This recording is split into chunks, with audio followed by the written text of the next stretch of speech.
Hey everyone, it's Al. Before we begin our chat with Jeff, I'd like to give a quick shout out to our sponsor, Diabolical Coffee. It's devilishly good coffee and diabolically awesome swag. There's a roast for all tastes, and you can order whole bean, coarse, and standard grind or espresso, and there's even a K-Cup option for single cup brewers. And for the duration of season 10 of our podcast, you can use the promo code PRODUCESTAND for 10% off anything in the store. That's 10% off all coffee and merch. Thank you, Diabolical Coffee, and to Eric for your support this season. Now, on to our chat with Jeff McEnery. That fresh produce stand there, that's a beauty. What do you listen to? My favorite murder podcast. Taggart and Torrance podcast. The produce stand. Fucking sexy. It's Thirsty Thursday, and that means we are once again hanging out at the produce stand. Podcast paying tribute to the great Canadian show Letterkenny.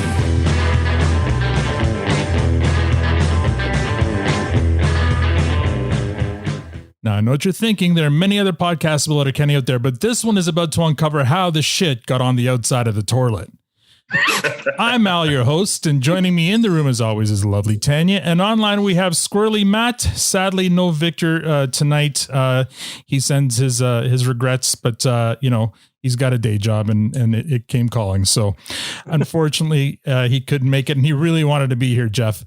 So speaking of which, I let the cat out of the bag. Joining us tonight, he is the winner of the 2005 Tim Sims Encouragement Fund Award, 2006 Yuck Yucks Great Canadian Laugh Off, the best newcomer at 2007 Canadian Comedy Awards. He was nominated for Best Male Stand-Up in 2015. He's appeared at every major Canadian comedy festival. In 2011, his 1 Hour Comedy Now special aired on CTV and on Comedy Network. He's also appeared in various films and television shows such as Dog Pound, Hotbox, Murdoch Mysteries, John Doerr television show, and of course, we all know and love him as Alexander on Letterkenny. Please join me in making some noise for Jeff McEnery. Wondrous! Oh my god! Oh my god! Oh my god! Wait. Oh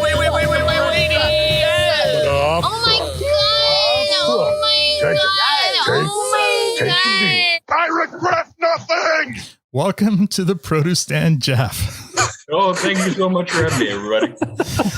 First of all, did I pronounce your name properly? McEnery, is it? Yes, you did. Yeah. Awesome. Good. You mentioned every credit I've had in 20 years of doing this, so I appreciate that. Well, it's what I do.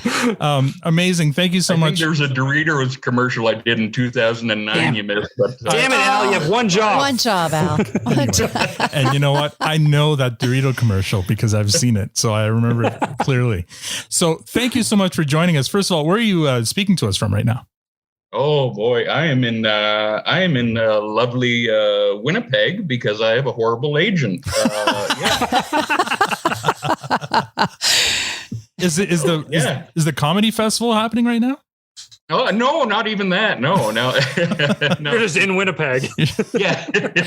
Here's something fun to do in the winter. Rumors Comedy Club. It's a great club here in Winnipeg, and every other time I've done it's been in the summer, and so I got the chance to do it, and the show's been wonderful. But I think Saturday's supposed to be minus 41. So, oh my god! Yeah, you take the good with the bad. Yeah, I guess so. Oh, that's really bad, though. Minus 41. Yeah. Oh. Hard pass. How long have you been at the live show? Like back at the live show since the pandemic? I started back. I'm crazy. I got the OCD and everything. So I didn't do the whole people were doing it we're doing it in the weird in between period and everything. But I didn't start again until last September after I got my 2 shots. Right. And the numbers went down. Okay. So, but do you find that, people are so happy to be back in a club again and maybe the audiences are more lively or more receptive? Yeah, it's been a mix of that. That's what I thought it was going to be. Mm-hmm. And I've found it's been a mix of that and also I'm sure you've seen the cell phone video footage of Americans on airlines right now. Right. Oh no. So it's people are really happy to be out, but there's also a small segment of people that just completely forgot how to interact in public. Like it's right. Yeah. Yeah. They're learning all over again. Yeah. Well, we're going to get to Letterkenny, but let's kind of take it from the beginning. And I mean, you're in Winnipeg right now, but that's not where you're from originally, right? And no, from Acton, Ontario, small town. Acton, Ontario. Now, Worth the drive to Acton. drive to Acton. there you go. They say, yeah. Forgive us for not being original, but we do have a lot of American listeners who have not heard that, I'm sure. But my. is it worth the drive to Acton? Yeah, you know, No, yeah. I got It was a leather coat store. Yeah, Yes. the old hide house. Yes, in Acton, and they had this big campaign back in the '80s. It's worth the drive to Acton. Yeah, Yeah. I remember So it well. that's kind of what we're known for. And then they built a store in downtown Toronto, so it wasn't even worth the drive anymore. You didn't have to endure any longer. we fell victim to that commercial. I remember my dad one year saying, "Okay, I'm gonna buy you all leather coats. Let's get in the car." We were in the car so long. We're all we're north of Toronto ourselves, and oh my goodness, it was not worth the drive. I got to say. Mind you, for a store that's dedicated to all things made by dead animals, it's impressive. It's large. It's comprehensive. There's a lot there. Yeah, And it was a big deal for a small town. Like you guys, even I'm sure. a few years ago, it was like a little over 9,000 in Acton, probably a hell of a lot less when you were a kid. So you're right up there with Listowel and size. Yeah, definitely. Yeah. And it's funny, if you ask anybody from Acton if they've been in the old hidehouse, they tell you no. Like I've never been in there. Really, haven't you? No. Wow. No. It's like somebody who grew up in Toronto's never been up the CN Tower or something. I mean, that's your Which is CN more Tower. true than you'd think it's. No, I know. I mean, I remember. I can't remember how old I was before I first went up the CN Tower, and not that I live in Toronto, but I was close enough. Yeah. Anyway, I was just in Acton actually a couple of months ago. I was at a bar called the Tanner's, which is just across the street from the old hidehouse, which was surreal. Yes, Tanner's. Yeah, there you go. Yeah. We went there for a lunch meeting, and they said we should come to Tanner's. That's the place to be. So are you familiar with that place? Yeah, it's one of the 3 restaurants in town. Yeah, and it has the less amount of winos. So yeah, if you want to go somewhere, that's probably, unless you want to talk to my uncle for an hour about all of his divorces, I would say go to Tanner. Very nice. Do you still live in Acton, or where do you live now? No, I'm in Toronto now. You're in Toronto? Yeah. Very cool. Where'd you go to school? I went to Humber for the comedy program. Yeah, that's how I got my start. I think K-Trev did it as well. Yeah, I think he did it a few years before I did. Well, and speaking that's how I got started. K-Trev. We'll get to Letterkenny, but first about you. So was stand-up always the first thing you wanted to do? Not acting?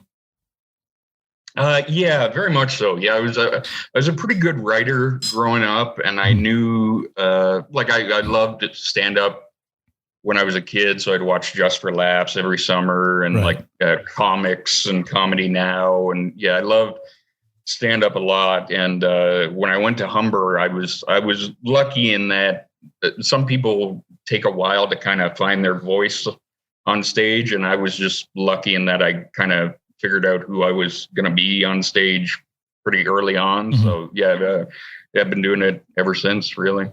Humber's quite the school. They've got they're renowned for their music program. I think they have a pretty good film and television or animation program as well. And I didn't even know about the comedy program. So, I mean, who were some of your classmates that would we know anybody, or other than you, obviously? My friend, Steph Tolev. Steph's doing really well in Los Angeles now.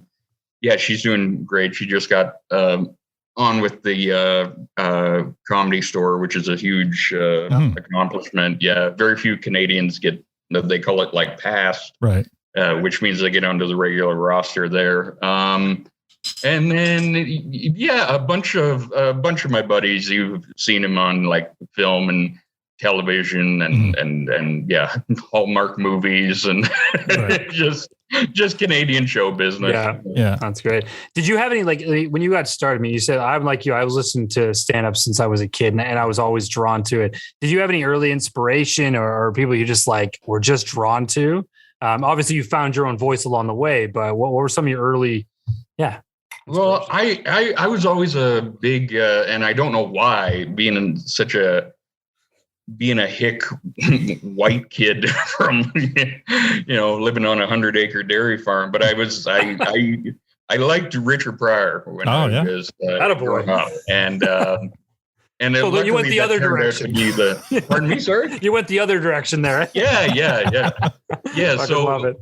Yeah, he was always my favorite just because he was so like, all of his stuff was about him and about him, having substance abuse issues and about, his struggles and everything. And, later on I would find out, they always say, write what you know. And I think that's why I was attracted to him so much, because I was like, oh, this guy's just kind of up there talking about his life. And that's kind of the style that I emulated and I found, that I could do. I'm not smart enough to do political humor or anything like that. I've been here in Winnipeg, there's been like 3 guys, they're trying to do a bit about the truckers, and I could give a shit less about any of that. Yeah, well, good for you. Yeah. Like, people don't want to get angry; they want to laugh. And To be what you know. I mean, there's always. I mean, I think for some of the greats, there's always a level of honesty in their comedy, right? Drawing from things and things experiences, but telling it in a comedic way, and it's there's nothing better than that. Yeah. Well, if you don't mind, I'm just going to play a quick little clip for those of our listeners who haven't heard your comedy yet. This one here is from, I think, 2018 from the Winnipeg Comedy Festival.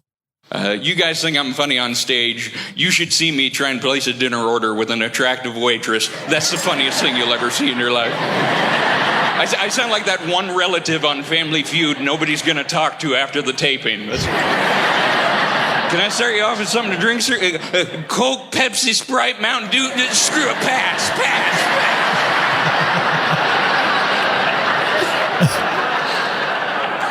Worst experience I ever had with a waitress, my 30th birthday. This happened 2 years ago. It was so embarrassing, I'm just talking about it now. That's how bad this was. My 30th birthday, I got to do a show by myself in Hamilton. So I go out, I do the show. It goes horrible, of course. Afterwards, I go out to eat at Eastside Mario's by myself. So I'm already having a wonderful birthday. Eating alone at an Eastside Mario's in Hamilton. By God, I can't wait to see what other triumphs this decade brings me. The waitress comes over, order off her some fettuccine Alfredo. She comes back 5 minutes later with the bread. But instead of butter with the bread, she's got that fancy-dancy olive oil stuff, right? She can tell just by looking at me, this is too much culture for this hillbilly, right? And it was. I didn't want that at all. So before she even drops it off, she goes, would you like me to get you some butter with that? And what I meant to say in response to that was, oh, I'd love that. But since she's a really pretty girl and I'm a defective human being, I didn't say that. What I said to her in a creepy, hushed tone, while making direct eye contact with her, oh, I'd love you. That's amazing. So, first question after that. Did Eastside Mario's, how quickly did they contact you to become like a celebrity endorser? Oh, the complete opposite. Yeah. Please don't come into our restaurant anymore. They revoked the gift certificate my mom gave me. I love it. One of my favorite podcasts is called Good One. And basically this guy interviews a bunch of comedians and they talk about jokes and the evolution, like from when they were written to, how they've evolved over time. Now I just saw you kind of mouthing along to that routine a bit. Was that the last time you did that joke, or have you done it since, and has it changed a lot, or is it kind of basically the same? It's pretty much the same. I kind of have a different process than a lot of guys because of the whole OCD thing I have, which is where a lot of guys and female comics will like, they'll kind of have an idea and they'll flesh it out on stage. Right. Whereas I tend to write it over and over and over and over and over again until I bring it to the stage, and that helps with my memorization as well. Right. So yeah, I'm not one of those. K-Trav, for instance, he's a really good storyteller, and I think K-Trav is kind of one of those people. He'll start with a loose idea, right, and then it'll just flush out eventually. Whereas I kind of got to have it, almost letter perfect, and then I'll bring it to the stage, and then I can make my cuts here and there. Right. But yeah, I'm different in that I usually have it pretty close to what it's going to end up being before I take it to the stage. I'm really fascinated by that process. I mean, Tanya and I, we used to go to Yuck Yucks every couple of weeks. We loved stand-up comedy and live comedy, especially, and just, always fascinated about the process. Now you got you say you're a good writer, and you have a number of writing credits, mostly for comedy specials. I mean, where did the idea, and so first, when you write something for someone else, are you always like wondering whether you should keep it for yourself or whether you want to let it go? Well, I mean, I think again, because I am mostly personal stuff. If I'm doing show, they had me do some stuff for Still Standing, which they go to these small Canadian towns, and you have to make jokes about the. Oh yeah, we love that show. Yeah, we watch that show. Yeah. Johnny Harris. So I know, I'm not, I'm not a geologist in Swift Current, Saskatchewan. So the jokes I write about that, you guys can have that one. Right. Right. That's great. So I think if you're writing for a show, usually you have you let the show have that material, and then. You bring up Still Standing, which is a show Tanya and I love watching. Even still now, we love it. How does that work then? Because Johnny Harris goes around the country with a film crew, I guess, and shoots all these. But do you travel with him, or does the stuff get brought back to Toronto and then you watch it and then you write from the material? So they'll go out like the researchers and stuff. They'll do sort of like pre-interviews with the people they're going to end up, Johnny's going to end up interviewing in the show.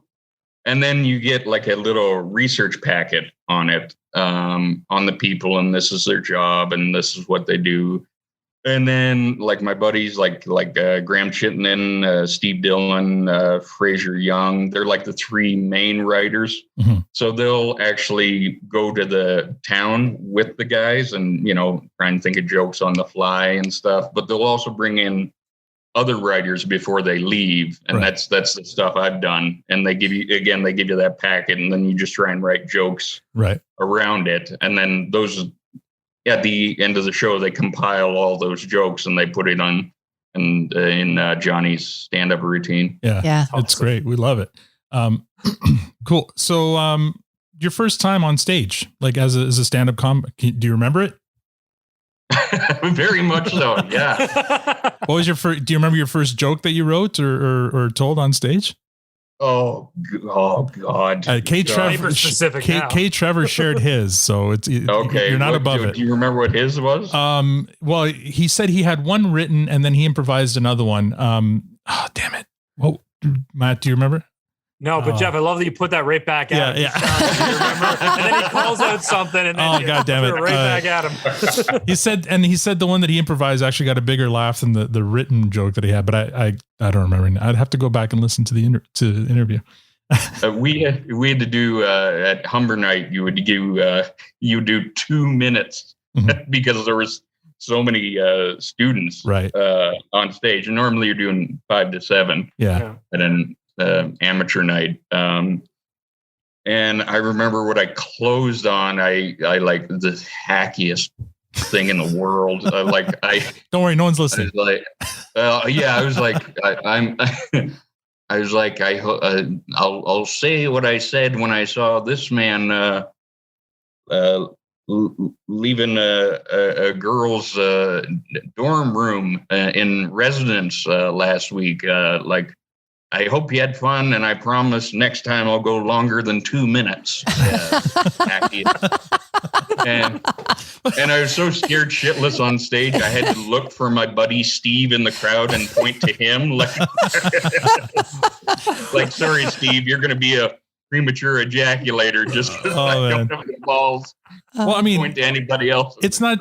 That's not a normal audience. That's an audience of other comedians. That's got to be even worse than standing in front of just a general audience, right?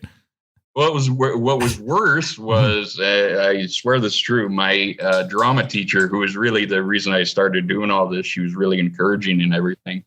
They organized a field trip around my first set, and I didn't know about that. Oh, no. So, yeah. So I show up to Yuck Yucks, and there's a bus out front, like a school bus. Wow. And it's like 50 people from my school. Oh my no pressure at all there. No, exactly. But you're a Yuck Yuck, so by then you're a little more polished than those 2 minutes. So. Yeah. But the nerves. Yeah, I bet. So yeah, I ended up doing well, but it wasn't real. It was a bunch of people cheering my horrible jokes. It was a home crowd assisted. Yeah. Well, I can tell you, I mean, the last few days I've been trying to get familiar with some of your comedy, some of your older stuff. I caught some of the Comedy Now one from a number of years ago. And there was one joke that I was like in stitches, just dying. It was around when you moved to Toronto from Acton, and I think one of your first apartments, and you were talking about opening the door for a girl and her response. Oh, yeah. And then it was all around how you ended up. Yeah, it's how you pick up girls, by doing polite deeds for sexual favors around the city.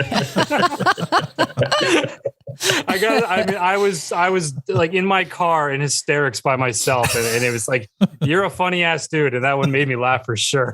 Oh, well, thank you so much, brother. Yeah. So it's fun. Yeah, it's great doing stand up. Yeah. What year were you at Humber for the comedy program? 2003 to 2005. Okay, and then 2005 you win the Tim Sims Encouragement Award for Canada's Most Promising New Act. Talk about that for a sec. What was that? Is that a competition? Like a kind of? It was. Like a lot of things in Canadian show business. No longer exists? It was a thing at one time, yeah. Were you the last winner of it? Yeah, they gave it to me, and then they were like, "Yeah, let's just pack up shop. Let's shut this shit down. This thing's lost all meaning." Oh dear. No, it was so back in the day, like the 5 new comics in Toronto would get nominated for this Tim Sims Award. Right. You'd had to be doing it less than 2 years, and then you would do a couple of showcases. There'd be judges, and then they used to do a comedy special. And then on the special, they'd give the winner the award, and I was lucky enough to win it that night. So that was awesome. Fun. Or maybe you were good enough for it. Sure. The best thing was I've lived with comics ever since I started doing this. So my roommate thought it would be funny if he because I had to do a bunch of press and all this stuff. So I'm doing a interview with eTalk, and I was talking to them about winning the award, and I'd set the award down on stage, and my roommate thought it'd be funny if he just took off with the award. So yeah, that's what he did. So now it's me. Like, I'm just kind of like, searching around for it casually, trying to let people know that I don't know where my award is now. And he's over at Jack Astor's, like, toasting the thing with a couple other buddies. Oh, and the founder that gave me the award, like, the poor lady, she's like, "Oh, Jeff, like, how could you do that?" So I'm having like an anxiety attack and everything. I eventually go home. My roommate comes back. He's been drinking all night with my award. Oh my God. He comes back in, and I'm so gullible. He comes in with my award, and I go, "You found it." Like, Oh, he owned you at that point. Yeah. You still had some of that small town mentality in you, did you? Yeah, exactly. Yeah. Very nice. Well, I mean, that was, that set off a chain of awards because in 2006, you win Yuck Yuck's Great Canadian Laugh Off. I mean, that's no small feat. Mm-hmm. That's all. That was great. Guys, I was really supposed to be a star at one point. I really was. And here I am in fucking Winnipeg in February. Oh man. And then in 2007, Best Newcomer. So it only took you, by my calculations, 5 years to become a newcomer at the Canadian Comedy Awards. That's pretty good for the. Yeah, to be fair, that award. It was. I would say K-Trev took him 11 years to become the best newcomer. So you got that for you. Yeah, John Doerr won it the year before me. He'd been doing it like 12 years. They should rename it to What the Hell Do You Know Award. Very nice. I mean, so you've done some acting too, right? So you saw here you were in a 2008 film with James Franco, Sienna Miller, and David Carradine called Camille. So when did you start with the acting? I started. I got at Humber. You would have we'd have like these showcases at the end of the year, and one of the people who was at the showcase, like you would do sketches and you'd do stand up. And one of the people who was there, signed me to her agency. And that's how I got started acting. Yeah. And Camille is, it's, I'm having a hard time describing it other than to say it's a bad movie. It literally doesn't make any sense. It's a movie in which Franco and Sienna Miller get married, but she dies halfway through the movie, but you don't figure that out until the end of the movie. And there's a blue horse, and the last line is, "It's rice." It's horrible. Well, the IMDb description has it as a twisted honeymoon adventure about a young couple on their way to Niagara Falls. There you go. It's very Canadian. All right. I hope they didn't send. I hope Sienna Miller turned down Elizabeth Banks' part in 40-Year-Old Virgins to do that movie. Whoops. Yeah, that was a bad mistake. Yeah. I hope they didn't send you on that press tour to promote the movie, because I feel like you wouldn't have done a great job. No. But that you're being generous thinking there was a press tour. One of the producers was Bruce McNall, the guy who went to jail for owning the LA Kings. So, well, he didn't go to jail for that. I think he went to jail for embezzlement, right? Yes. So when a blacklisted NHL owner is a movie producer on your film, I don't think it bodes well. Amazing.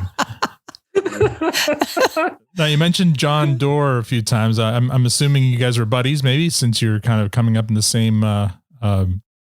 Yeah, John was a sweetheart. Yeah, he's he actually just moved back home to Ottawa and just had a kid. Actually, grown up, because he had his show on for quite a while. I mean, it was a bit of a big deal, and you were on it. Yeah. No, John was sweet. John's exactly like. Kiso and John are really, really similar in that they're both really, really just sweethearts, and like it's like I got a show. Okay, now here's all the people I like. You're being on it. You're being on it. You're being on it. You're being on it. Yeah, just. Is that where you met Mark Forward? Because he was on that show as well, or were you guys? I knew Forward from doing stand up. Yeah, Forward and I've been doing stand up for a long time. Very cool. So it was.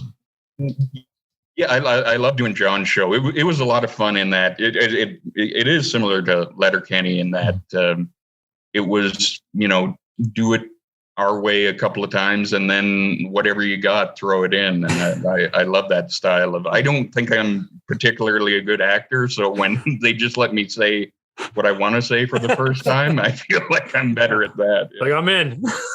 Yeah, exactly. But I love that about, like, I find that in the comedy world as a whole, like you just described, is that it's a lot of, you know, I get this and I'm bringing my buddies and we're all going to just have a good time and we're going to laugh, and they don't necessarily always care about how it looks. It's like, but are we laughing? Are we having a good time? Let's do it. I think the biggest case classic of that is the Billy Madison or the Happy Madison crew, right? Adam Sandler, who hit obviously the stream that he did, always brings his buddies along. And you see that in a lot of comedy spaces across the industry. It's like, bring our friends. Let's all just have a blast together because this is what we love. Yeah, exactly. Yeah, if it weren't for Adam Sandler, Rob Schneider would be in Winnipeg this week instead of me. Yeah, I would. I don't think you give yourself enough credit. You're way funnier than Rob Schneider. Very good. All right. So speaking of, TV shows or movies that have kind of difficult to describe plots, can you describe to me the plot of Hot Box? Oh, Hot Box. Yeah, it was, like we were trying to do, it was a very ambitious project. And it was like, there was, we were doing sketches, we were doing animation, we were doing like, video game stuff. It was, it was a brainchild of Pat Thornton. And, there was some really, really funny stuff on that show. It just, unfortunately, we only got 1 year, which is too bad, because I think basically Pat did a show, Sunnyside, a couple of years later, and that was basically a better version of Hot Box. Okay, Sunnyside's really funny. Yeah, yeah, I've seen some Sunnyside. That shit was hilarious. Yeah. Yeah, I do remember we had like no back in the day, the Comedy Network would produce stuff. They don't seem to do that anymore. They seem to like to put 13 episodes of Big Bang Theory on in a row now. Right, but, yeah. But even still, there was like no budget. So I remember we were doing this one. We were doing this one scene called Dream Cops, and it's me, and it was a guy named Sean, and we're cops, and we're chasing Pat through like a dream. It was a really bizarre, absurdist sketch. Anyway, so we're at High Park, and we have to fire off these like cap pistols and stuff. And we don't have anything that's saying we're filming anything. Oh, no. So people are like, or because we're just shooting guns in a park and there's no signage, there's nothing. Yeah, not so welcome anywhere, let alone here in Canada. Yeah, that's amazing. Now you also says here you went to Vancouver Film School for writing for film. I did. Yeah. And then I was going to be an auteur. Well, and you wrote and produced 2 short films. One was called Yes and in 2013, and one was called Behind the Funny. And I couldn't get much information on that one. Here's what you need to know. It cost me $90,000 for me to realize I'm better at being a stand-up comic. Oh no! So never got a release or anything. No, like it was, like I had a lot of fun in film school, and I have friends who they're in the writing aspect of things now. So that was very cool. And I needed to take a break from stand up. I was getting burnt out. And I got to live in Vancouver, which is beautiful. And I hope I can end up there again one day. That's my favorite place I've ever lived. Nice. But, yeah, in hindsight, I should have stayed in Toronto and just kept doing this stand up, but live and learn. Sure. All right. Well, no risk, no reward. Yes, exactly. Let's get to why you're here. How did you get on Letterkenny? I auditioned. It was just an audition, and I was basically like in that first scene, I was basically a glorified extra. so yeah, I just auditioned for it, and they liked me. And I think Mark, one of the producers, had known me from Tim Sims, and so yeah, just got the part that way. Yeah, just an audition. So you didn't previously know Kiso or Tiener or anyone? You just landed there? No. I knew K-Trev, but K-Trev's the only guy I knew. Yeah. And I mean, but at that time too, K-Trev was pretty new to that crew as well. Like he wasn't one of the buddies, the Kiso buddies. No, it was really, I don't know if I always heard it was supposed to, K-Trev's part was supposed to go to Dan. Yep. Yeah, but Dan was filming some other stuff. Yeah. Mm-hmm. Yeah, we still blow our minds trying to figure out what how different Squealy Dan would have been as with Dan. Yeah. That would have been very different. So you were on in that first episode, and they must have liked you enough because they brought you back. And what we learned from the show is that if they like you and if you've earned it, they'll bring you back. And you, yeah, they will. Yeah, they're the sweetest guys in the world.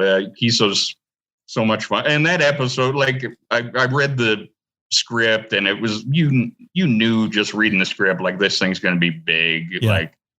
Like there's so many comedies that they have like an okay story and everything, but there's barely any jokes. And you watch that first episode, which was, they basically took it from the webisode, but it was just that cold open. It's just bing, bing, bing, bing, bing, bing, bing. And there's like 15 jokes in there. Yeah, it's like finally a comedy that has jokes in it. Yeah. and really, really funny jokes. Yeah. It is true. Everyone, I mean, we've had a number of people. We had Butcher on. He talked about that. K-Trev talked about that. Tyler Johnson talked about, like, everyone said the first time they read that script, you all just seemed to unanimously know this was something special, right? Yeah. Yeah, exactly. And I was depressed because it was like, this is going to be an amazing show, and I'm going to be on the first episode, and I'm going to be bare ass getting kicked into garbage, and that's going to be it for me. Yeah, but you had a great line. That's my claim. Yeah. You had a great line. This is where the dicks hang out. I mean, thank you. If you're going to have a line, that better be it. Yeah, exactly. Yeah. So you come onto this show, you know nothing about it except that you had a lot of fun in that first episode. And when you got a call back, were you surprised, or were like, what did you think?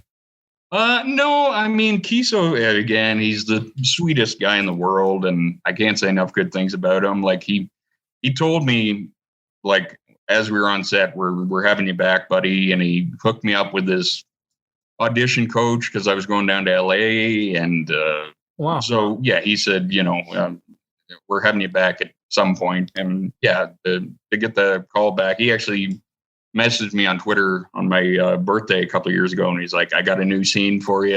You're coming back. That's awesome. Blah, blah, blah. He's the greatest guy ever. Yeah.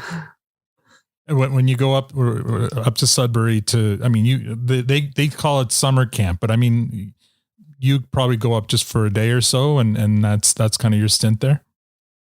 This past season was like 4 or 5 days. It's the best. It's the best they film in Sudbury because they give you a travel day there and a travel day back. So right. You're making money that way. Yeah. So yeah, but those guys are there for, weeks, months at a time. And, I'm not there. I'm only there for a couple of days usually. Well, our episode tonight is the review and recap of the season finale of season 10. So we're looking forward to that because that's your appearance on it, and kudos. It's a fun cold open. Good. Oh, thank you guys. Yeah, Brilliant. Do you have fun? Kiso seems to have more confidence in me being an actor than I do. Like I got the script and I was like, is this 30 lines? I know there's a lot of. I think I am. There's a lot of dialogue in that for sure. Yeah. I was like, I'm not Daniel Day-Lewis. Like, you got me to say toilet, and now all of a sudden you got me doing 30 lines on a whole play. Like, Jesus Christ. Well, and I know we're gonna dive into our episode later tonight, but we're gonna go back to toilet. But I did watch this episode, and man, those 30 lines. I mean, that whole scene at a high level, if you just read it, doesn't feel like much. But no. When you guys deliver it, like, and this is kudos to your delivery of your lines. the comedic timing is brilliant. And like, I laughed the entire time. And I'm like, they're just talking about steaks. And I'm dying because I'm like, it's so, you're just pulled into your world of this discussion. The whole organizing of Buck and Doe. I mean, Tanya and I can relate. We organized our own Jack and Jill. And I remember all the shit that you had to, and it's a $25 steak, but this is what you get, with your $25. Like, it's 30 lines, but it's also 30 lines of inane dialogue. Like there's not there's not a lot that stands out. So your delivery of it and also the quick cutting back and forth was just brilliant. Yeah. It was, you watch the show and it's, like you guys know from having watched all the shows, like you just like, as soon as I read it, okay, it's going to be that Letterkenny patter, that bing, bing, bing, bing, bing. Yeah. And I know exactly how, I think Jared says like, hey now, oh now. And I knew exactly how he was going to say it. And I knew it was going to make me laugh. Yeah. Please don't have the camera on me when he says that. I didn't expect K-Trav through, it was filet mignon and filet mignon. Yeah. Yeah, that made me laugh really hard. Yeah. I think one of my favorite lines of that whole scene though was I think it was yours, and it was I think Jared asked about what if I bring 3 people, and you're like, well, the first person and the third person are regular, but right in the middle, we'll get that discount. Like it was so well done, and good on you, man. Like I don't think you're giving yourself enough credit because you bring the laugh. Oh, it was brilliant. It's such a delight to watch, man. Oh, thanks, guys. I appreciate that. I don't know if you can say, but will Alexander appear in season 11 as well? I can't say anything. That's not fair. Well, I had to try. You can't. They've got me on the confidentiality agreement. Yeah. All good. They win the lottery like Roseanne in season 11. Yeah, you're gonna be surprised. And you're gonna pay somebody to clean the shit on the outside of the toilet. I gotta say though, that cold open for the last one there, it was by far my favorite cold open. Like you absolutely win it hands down. Sauble Beach references. You win it hands down for me. You don't understand how closely we relate to this cold open. Tanya and I have camped at White Sands in Sauble Beach. We've done all that stuff. So every time you said something, we're like, oh my God, that's. I just love though how you reference like she's a twat and he's a what was he now? I can't remember. He's a grump and she's a twat. Like I was saying, there's not going to be many people. Like it was brilliant. Brilliant. Maybe we should. Well, you're probably working tonight. I was say maybe you should come on when we recap the episode. So let's talk a bit about. I mean, because you're not the only stand-up comic on the cast. You have K-Trav and you have Mark Forward. Am I missing anybody? No, it's just does stand up. Yeah. Yeah. Have you crossed paths with those guys on the circuit, and how often? Oh yeah. I used to work with Mark a lot. Mm-hmm. We were both Yuck Yucks guys, right? And he was always great, especially when I first started out. He was a really good I would open for him, and he would close. And Mark's just a killer. And he was one of the guys. Like there are other people, Tim Nutt, Chuck Byrne. These are guys you don't know, but really, really good comics who kind of were like, you're really funny and you're coming on my show. And we're going to have a good time sort of thing. Amazing. Are you, you've watched episodes of Letterkenny, but are you a fan of the show? Like, have you watched every single episode? Like, oh yeah. No, I love the show. Yeah. Mm-hmm. I really like how, Jared never really I went to school again for like script writing and everything, and Jared never really did. And I think it actually works because they do basically everything you're not supposed to do. Mm-hmm. They do, like, I was always told, don't do one-sided scenes, which is basically a character talks and then the other character has nothing to do except say what or who or what. that toilet scene, that's a one-sided scene. I love it completely. Yeah. All they do is ask me questions. Yeah. They're like, and we're also told to like don't sacrifice story. Just so you can get a joke in, and they do that all the fucking time on this show. More of that than it's not. Yeah. So they, and the Marie Fred episode, where he first meets her, and I think it's like the last 7 minutes of the show. There's no dialogue. We love that. Yeah, Les Heeks. Or no, is it Bucky? Yeah, I've never seen that on a television show before. It's amazing. Beach. Yeah, and that song that he picked too. I mean, he picks the music. It's insane. He's got his hands in everything. I feel like they foster a culture of rule breaking though, because we had Billy Buttrey on and we asked him about specific scenes. Like, for example, when they're sitting on the back porch of the farmhouse and that piece of wood is obstructing their face, that breaks like so many rules in cinematography. and Billy's just laughing and saying, yeah, but that's what we decided to do. And, but that's how you get creative, right? That's how you get stuff you've never seen before, I guess. Yeah, exactly. Yeah, no, it's a fun show to watch just because they don't follow the rules and they follow their artistic vision. Yeah.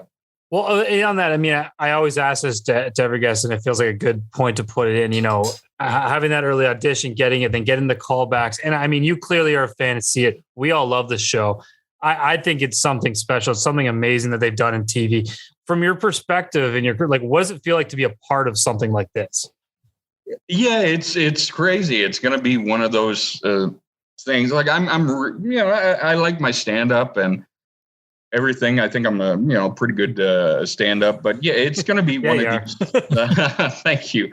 But yeah, it's crazy in that even though I'm just a tiny piece of it, I'm going to be a tiny piece of something that's going to be remembered for a long time. I think, and just have that is very, very cool. Yeah.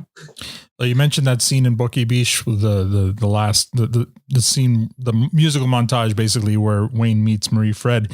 I was going to ask you, what's your favorite scene? Would that be it? Oh man, I wish I could remember the exact dialogue, but it's the cold open, the dad noises. Oh, dad. My favorite one. You like that? Okay, Dad. There's a few lines in there that just kill me. Just was it like just PBR Field of Dreams? Or something like that. Oh, there's some great stuff in there. Dad noises kills me. That's so dad that he went to check my tire pressure or something like that. Yeah. That's amazing. All right. So and K-Trev has a really good one for like it's underrated how much heart is in the show as well. Like, not at all. Well, not from our perspective. Yeah, not from our perspective, but I get what you're saying. Yes.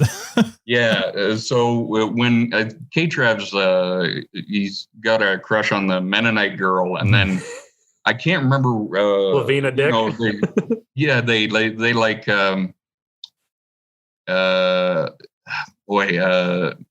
She like acknowledges he likes him back, and K-Trev kind of does like the John Candy, the bashful sort of look at the ground and look up, and it's a really cute little moment there. It's a really good piece of acting by K-Trev. I really like. He's one of our favorites for sure. All right, we have some listener questions. People, we asked our DM group if they hadn't, we told them you were going to be on, and they were all very excited to hear that. And so we asked them for some questions. So here they are. Some of them might be you may have already answered, but if not, we can skip those. So first one here from our buddy Challenger.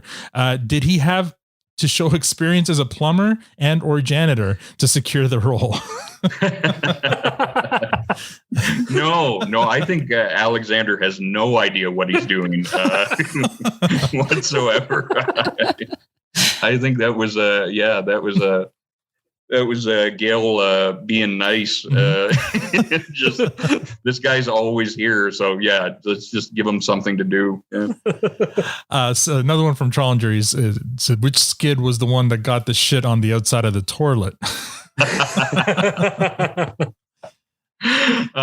From what I understand in the scene, I don't think you can narrow it down to just one person. I believe there's quite a bit of shit. I love the deer in the headlights look you give throughout that whole scene. It's just it's so perfect. No, it was really easy. Like that scene was like the easiest thing in the world because it was just all right there for me. Just Kiso wrote. He wrote. He stands there, barely blinks. So it was like, okay, now I know. Okay, I'm just gonna stand here and try and sound as stupid as possible and not laugh as well. Yeah. I wish we could have, because it was a 2-shot, like it was a shot of me and then they turned it around and shot the guys. I wish we were in the shot together because I've seen online people are like, I wish we could see the bloopers, and like, yeah. So because we weren't in the same shot at the same time, there are no bloopers, but Kiso would not stop fucking laughing that entire scene. Yeah, we hear that about him, that he likes corpsing in a lot of shots. He breaks so much, yeah. That's amazing. Yeah, there's I think in the last episode there, where they're being drunk, there's in the cold open, you can see him break a bit. And I was like, yeah, that's that Kiso that tuck his head into his shoulder sort of thing. Yeah, he breaks, But when he breaks, it means like it means you're doing a good job. Like, praise from Caesar. Yeah. Our buddy Trace here asked, where did they come up with Torlet and Uranus? Uranus. I have no idea. That's just the guys. From the mind of Jared. Yeah. It's funny because my cousin Dave actually calls a toilet a twirlet. Oh, really? He even adds a W in there. Yeah, so it's twirlet, but nice. So when I got the thing, it said, stare straight ahead, blank, and twirlet. It's like, I know exactly how to do this. Yeah. Well, I mean, and it's a very repetitive scene. So, I mean, there is a lot of dialogue, but it's pretty repeated. So, yeah. Did you have to recite it each time? I can't even remember, or was it just kind of recycled? I don't remember. Oh no, we did it. We ran the scene. Yeah, because I feel you do get more and more exasperated as you have to repeat the story again. Yeah. And I wish Victor. I was just thinking of Victor. Yeah, he had a good laugh the day we reviewed that episode because he was having some issue with how he was watching the episode. So the opening scene replayed like 3 times for him. but he said it made him love it even more. Like every time he watched the whole thing 3 times. That is his favorite episode. Yeah. Yeah, it's killing him that he's not here tonight. Let's see here from Adrian for Jeff. How is the dynamic with the crew given it's he's just there for, I'd assume, part of a day per season? Yeah. So what's it like? I mean, this is a very tight knit crew, obviously, they spend a lot of time together when they're shooting. And we've asked this about, from Alex McCooey and some of the other actors who aren't part of the normal, or not normal, the regular cast, if you know what I mean. How is it coming in to that, because you're probably only there for a day, right? Yeah. They're all really nice. They're all, everybody, it's a little thing, but like Michelle and Dylan and like everybody knows your name. Everybody talks to you. Everybody's a sweetheart. Like, it's very laid back. It's, I've been on some show. I did a movie called Dog Pound, and the cast was about to mutiny. Like nobody liked each other. Oh, It was terrible. They really do have that bullshit. You think it's fake because they say it in every press interview. They really do have a family-like vibe on the show. Right. You can tell everybody really likes each other, and everybody's really supportive and really professional. Mm-hmm. That's cool. Awesome. Stephen Walker, you kind of already answered this, but just in case, what was it like being there, season 1, episode 1, and then coming back seasons later? Had things changed? And if so, how and how much? Like how had they changed? Their way, Jacob is like, he knows exactly what he wants now.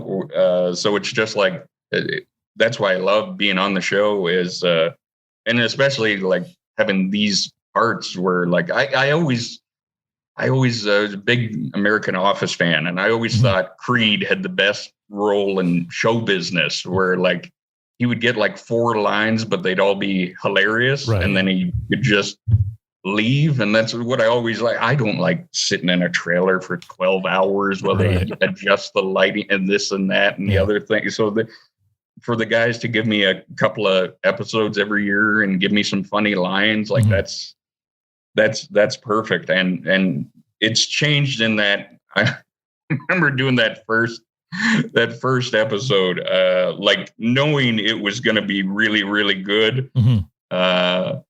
But that scene where like, you know, I'm like, taking a piss and the guy kicks me in the ass and I fall into garbage. And, I think because it was the first shoot, Jacob wanted to get it right.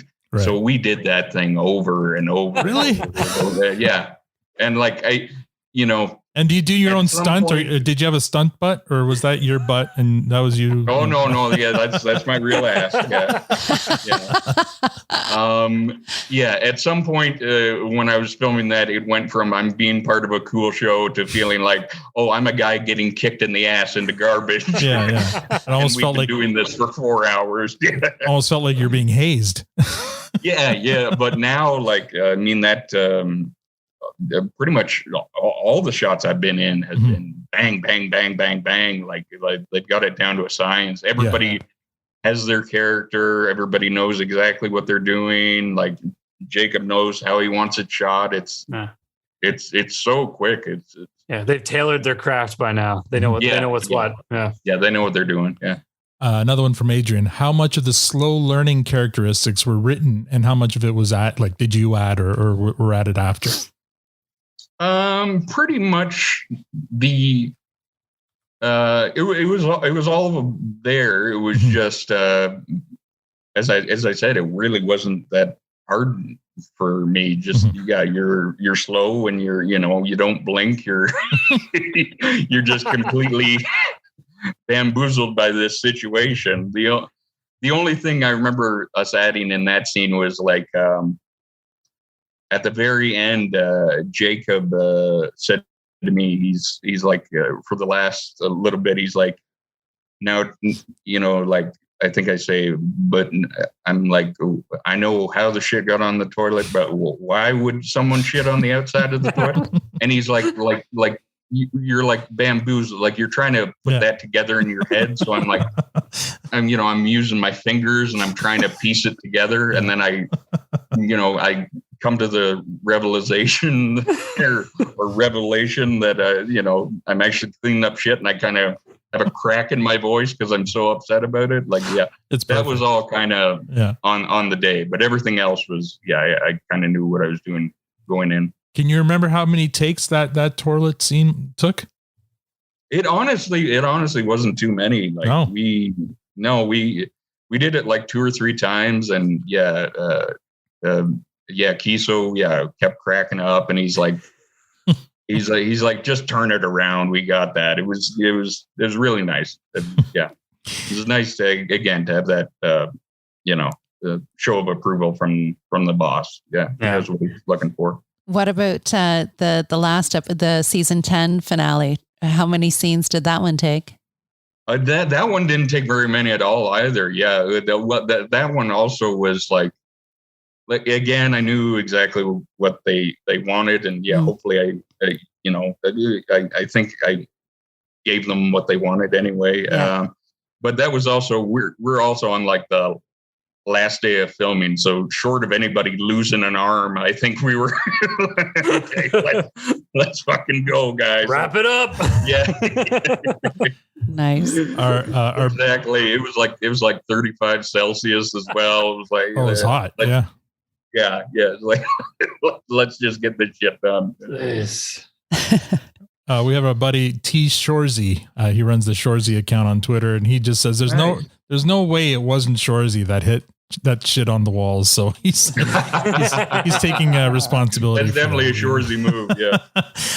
And just a comment from our friend Awesome. She's the Letterkenny Reddit, one of the moderators on Letterkenny Reddit. She says, Mr. McEnery, did you know that at the time you were condemning me to an indefinite period of having to flag and remove pictures of the world's nastiest bogs from the sub? So I think that's her way of saying thank you. You know what? I did know that at the time. You know what? I did. I just didn't care. And she'll appreciate that answer. Yeah. Have you done an AMA yet on Reddit? No, I haven't. I bet she would love to have you if you'd be interested in doing one day. Yeah, for sure. All right, I'll let her know. And she didn't ask me to ask you, but I know that she would probably love to have you. So yeah, those are all my listener questions. I mean, Jeff, thank you so much. You answered every single one of them. So why don't you tell us how people can reach you or promote anything that anything coming up? Okay. Yeah. So it's just my name for like Twitter. So I'm at Jeff McEnery. That's JEFFMCENERY. And I have a Facebook fan page that has about I don't know, 500 fans, and yeah, it's really kind of a nuisance at this point. Yeah, you know what? Facebook is a cesspool. You can drop the Facebook. Everyone's on. All the kids are doing TikTok and stuff now. You need to be on TikTok. Yes. Do you have any upcoming shows or anything? Or how, like, you're after Winnipeg? Where's next? You come back to Toronto to do any shows? Lock up your daughters, Paris, Ontario. Whoa. Excellent. I've got friends, family out in Paris. Yeah. Oh, there you go. Yeah. So I'm at the Gator's Tail Pub in Kitchener, Ontario. Ottawa, Paris, Niagara on the Lake, all the hot spots. Yeah. Oh, hitting the winos, eh? Yeah. We'll see if we can squeeze Madison Square Garden in there. What about between Paris and Gator's Tail? What about Yuck Yucks? We haven't been to Yuck Yucks in years. Like, is that still open? I don't even know. Wow, Al. Well, I'm asking a comedian. He'll know. Yeah. Well, we're trying. We're trying. Yeah. I perform, and then afterwards I got to do the dishes after. Yeah. There you go. Everybody takes off. But Perfect. I gotta ask, have you ever done the Corner Comedy Club in Toronto? Oh, the Corner. I never. No, I did do it once. Yeah. Okay, that is one of the most fun and intimate places to do comedy. Like, it is. Like, I for anyone listening, I kid you not, you can fit 15 people in total into this room. The comedian stands on like a barrel at the front of the room with tables in close proximity. The bar is like a fridge. It's great, and it's I was curious if you've been there. So I've been there once, and it was such a blast. Yeah. It's great. Yeah. Yeah. Well, Yuck Yucks was our place when it was at Young and Egg, but then they moved, and we they moved downtown. We had children. Yeah, and we had kids. That's it. Kids fuck everything up. That's the lessons to be learned right now. But yeah, we Laugh Factory, Laugh Resort, all those places we loved. But Yuck Yucks was our jam for sure. We saw some great acts there. All right. Well, thank you so much, Jeff, for joining us tonight and for being accommodating, by the way. You moved your schedule for us, and we appreciate that. And hopefully we'll have you back if you'll have us back. Oh, I'd love to, guys. Yeah, no, I had a wonderful time. Yeah. Okay. So appreciates it, man. Yeah. And have a great set tonight in Winnipeg. Thank you. I'll try my best. All right, I'm gonna stay warm. Oh yeah, stay warm. I will. That might be difficult to do. I'm going to play us off here with one of my favorite songs from the show. It's "Fashionable People" by Joel Plaskett. Emergency. Let's get this going a little bit.